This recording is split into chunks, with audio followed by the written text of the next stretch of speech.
اعوذ باللہ من الشیطان الرجیم بسم اللہ الرحمن الرحیم۔ السلام علیکم ناظرین و سامعین، میں لا اسلام چینل سے مخاطب ہوں۔ ناظرین کرام، حضرت ابراہیم خلیل اللہ تعالیٰ کی برگزیدہ پیغمبر تھے۔ آپ اپنے قوم کو ہمیشہ بت پرستی سے منع کرتے تھے اور آپ ان کو یہ ہدایت کرتے تھے کہ جس بت کو آپ اپنے ہاتھوں سے بناتے ہو وہ آپ کا مقدر کیسے بنا سکتا ہے، لیکن ان کا قوم ماننے والوں میں نہیں تھے۔ ایک دن جذبہ توحید میں آ کر آپ نے قسم کھائی کہ تم جب اپنی عید ادا کرنے کے لیے جاؤ گے تو تمہارے بتوں کو ٹکانے لگاؤ۔ عید کے دن حضرت ابراہیم علیہ السلام کے والد نے کہا، پیارے بیٹے، تم بھی ہمارے ساتھ رسم عید ادا کرنے ہمارے ساتھ چلے جاؤ تاکہ تم کو ہمارے مذہب کے بارے میں معلوم ہو جائے۔ لیکن ابراہیم علیہ السلام نے جانے سے انکار کر دیا۔ جب وہ لوگ چلے گئے تو میدان خالی پا کر آپ نے اپنا ارادہ پورا کیا اور بڑی بت کو چھوڑ کر تمام بتوں کا چورا کر دیا، جیسے اور آیاتوں میں اس کا تفصیلی بیان موجود ہے کہ اپنے ہاتھ سے ان بتوں کے ٹکڑے ٹکڑے کر دیجیے۔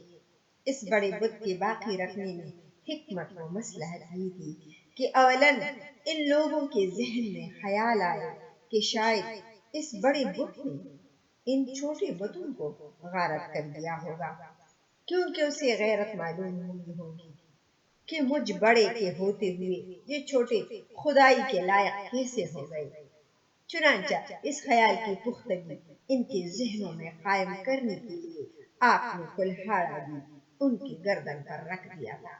جیسے مروی ہے، جب یہ مشرکین اپنے میلے سے واپس آئے تو دیکھا کہ ان کے سارے معبود منہ کے بل گر پڑے اور اپنی حالت سے وہ بتا رہے ہیں کہ وہ محض بے جان، بے نفع و نقصان، ذلیل و حقیر چیز، اور گویا اپنی اس حالت سے اپنی پجاریوں کی بے وقوفی پر مہر لگا رہے تھے۔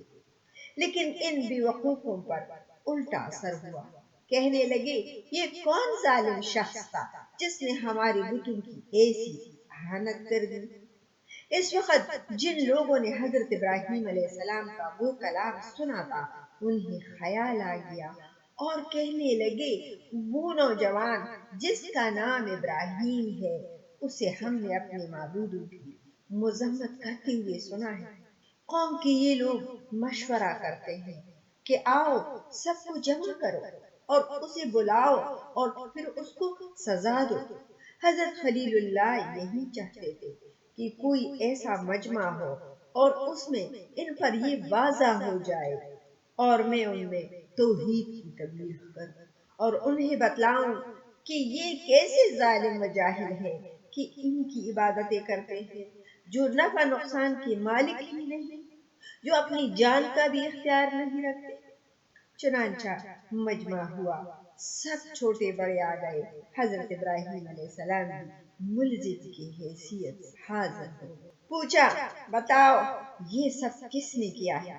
آپ نے فرمایا اپنے ان معبودوں سے ہی کیوں دریافت نہیں کرتے کہ تمہارے ٹکڑے اڑانے والا کون ہے، اور جب وہ اتنے عاجز ہیں تو یہ لائق عبادت کیسے ٹھہرے؟ آپ سے سوال ہوا کہ ہمارے خداؤں کے ساتھ یہ حرکت تم نے کی ہے؟ اس طرح آپ نے انہیں قائم کرنے کے لیے فرمایا یہ کام تو ان کے بڑے بت نے کیا ہے، اور اس کی طرف اشارہ کیا اور کہا ان سے پوچھے، تو کافروں نے کہا یہ تو بت ہے، یہ کیسے بول سکتے ہیں؟ تو آپ نے فرمایا کہ اگر یہ بت ہے اور یہ بول بھی نہیں سکتے، یہ اپنے توڑنے والے کا نام بھی نہیں لے سکتے، تو پھر آپ ان کو کیوں پوچھتے ہو؟ اس بات پر سارے کافر ایک دوسرے کی طرف دیکھنے لگے اور سمجھ گئے کہ یہ سارا کچھ اس لڑکی نے کیا ہے، اور انہوں نے کہا کہ انہوں نے ہماری بتوں کی بے عزتی کی ہے، لہذا انہوں نے حکم دیا کہ لکڑیاں جمع کر دیں۔ سب لوگوں نے لکڑیاں جمع کرنا شروع کر دی اور کہا کہ ابراہیم علیہ السلام کو ہم جلائیں گے۔ لکڑیاں جمع کرنے کے لیے سب لوگوں نے شرکت کی، یہاں تک کہ بیمار عورتیں بھی نظر مانتی تھی تو یہی کہ اگر انہیں شفا ہو جائے تو ابراہیم علیہ السلام کی جلانے کو لکڑیاں لائی گی۔ زمین میں ایک بہت بڑا گڑھا کھودا گیا، لکڑیوں سے پر کیا اور انبار کڑا کر کے اس میں آگ لگائی۔ روئے زمین پر کبھی اتنی بڑی آگ دیکھی نہیں گئی۔ جب آگ کے شعلے آسمان سے باتیں کرنے لگے، اس کے پاس جانا محال ہو گیا۔ اب گھبرائے کہ خلیل اللہ کو آگ میں ڈالے کیسے۔ آخر ایک فارسی کے مشورے سے، جس کا نام ہیزم تھا، اس نے ایک جھولا بنا کر دیا اور کہا کہ اس پر خلیل اللہ کو اس طرح بٹھا کر ایسے دکا دیا جائے اور اللہ تعالیٰ نے اس آدمی کو اسی وقت زمین میں دھنسا دیا اور قیامت تک اترتا جائے گا۔ جب آپ کو آگ میں ڈالا گیا، آپ نے فرمایا حسبی اللہ و نعم الوکیل، الہی تو آسمانوں میں اکیلا معبود ہے اور توحید کے ساتھ تیرا عابد زمین پر صرف میں ہی ہوں۔ مروی ہے کہ جب کافر آپ کو باندھنے لگے تو آپ نے فرمایا الہی تیرے سوا کوئی لائق عبادت نہیں، تیری ذات پاک ہے، تمام حمد و ثنا تیری ہی لیے سزاوار ہے، سارے ملک کا تو اکیلا ہی مالک ہے، کوئی بھی تیرا شریک و ساجی نہیں۔ حضرت شعیب جبائی فرماتے ہیں اس وقت آپ کی عمر صرف 16 سال تھی، واللہ عالم۔ بعض سلف سے منقول ہے کہ اسی وقت حضرت جبرائیل علیہ السلام آپ کے سامنے آسمان و زمین کے درمیان ظاہر ہوئے اور فرمایا کیا آپ کو کوئی حاجت ہے؟ آپ نے جواب دیا تم سے کوئی حاجت نہیں، البتہ اللہ تعالیٰ سے حاجت ہے۔ ابن عباس رضی اللہ فرماتے ہیں کہ بارش کا داروغہ فرشتہ کان لگائے ہوئے تیار تھا کہ کب اللہ کا حکم ہوگا اور میں اس آگ پر بارش برسا کر اسے ٹھنڈی کر دوں، لیکن براہ راست حکم الہی آگ کو ہی پہنچا کہ میرے خلیل پر سلامتی اور ٹھنڈک بن جا۔ فرماتے ہیں کہ اس حکم کے ساتھ ہی روئی زمین کی آگ ٹھنڈی ہو گئی۔ ضحاک رحمت اللہ علیہ فرماتے ہیں کہ بہت بڑا گڑھا جو بہت ہی گہرا کھودا تھا اور اسے آگ سے پر کیا تھا، اسی طرف آگ کے شعلے نکل رہے تھے، اسی میں خلیل اللہ کو ڈالا گیا، لیکن آگ نے آپ کو چھوا تک نہیں، یہاں تک کہ اللہ عز و جل نے اسے بالکل ٹھنڈا کر دیا۔ مذکور ہے کہ اس وقت حضرت جبرائیل علیہ السلام آپ کے ساتھ تھے، آپ کے منہ سے پسینہ پہنچ رہے تھے، بس اسی کے سوا آپ کو آگ میں کوئی تکلیف نہ دی۔ سدی فرماتے ہیں سایہ یا فرشتہ اس وقت آپ کے ساتھ تھا۔ مروی ہے کہ آپ اس میں 40 یا 50 دن رہے، فرمایا کرتے تھے کہ مجھے اس زمانے میں جو راحت و سرور حاصل تھا ویسا اس سے نکلنے کے بعد حاصل نہیں ہوا۔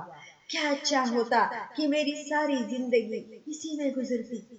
حضرت ابو ہریرہ رضی اللہ فرماتے ہیں کہ حضرت ابراہیم علیہ السلام کے والد نے سب سے اچھا کلمہ جو کہا ہے وہ یہ ہے کہ جب ابراہیم علیہ السلام آگ میں سے زندہ صحیح سالم نکلے، اس وقت آپ کی پیشانی سے پسینہ پہنچتے ہوئے دیکھ کر آپ کے والد نے کہا ابراہیم تیرا رب بہت ہی بزرگ اور بہت بڑا ہے۔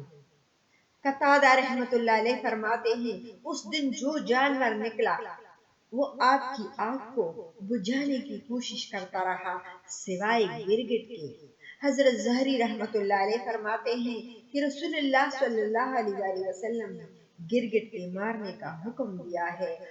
حضور صلی اللہ علیہ وسلم کا فرمان ہے کہ جس وقت ابراہیم علیہ السلام آگ میں ڈالے گئے اس وقت تمام جانور اس آگ کو بجھا رہے تھے سوائے گرگٹ کے کہ یہ پھونک رہا تھا، پس آپ نے اس کے مارنے کا حکم فرمایا۔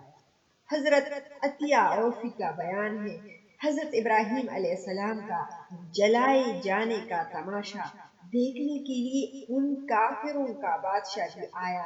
ادھر خلیل اللہ کو آگ میں ڈالا جاتا ہے، ادھر آگ میں سے ایک چنگاری اٹھتی ہے اور اس کافر بادشاہ کی انگوٹھی پر آ پڑتی ہے اور وہی کڑے کڑے سب کے سامنے اس طرح جلا دیتی ہے جیسے روئی جل جائے۔ سبحان اللہ۔ ناظرین کرام، یہ تھا حضرت ابراہیم خلیل اللہ کا قصہ جو کافروں نے ان کے ساتھ کیا اور اللہ تعالیٰ نے اس کا الٹ ان کے ساتھ کر دیا۔ مجھے امید ہے کہ آپ کو یہ سٹوری ضرور پسند آئی ہوگی۔ اللہ تعالیٰ سے دعا ہے کہ ہم سب مسلمانوں کو نیکی کی ہدایت دے۔ آمین۔ آپ اپنا بہت سارا خیال رکھیے گا، اپنی دعاؤں میں مجھے بھی یاد رکھیے گا اور چینل کو لائک اور سبسکرائب کرنا اور شیئر کرنا نہ بھولیے گا۔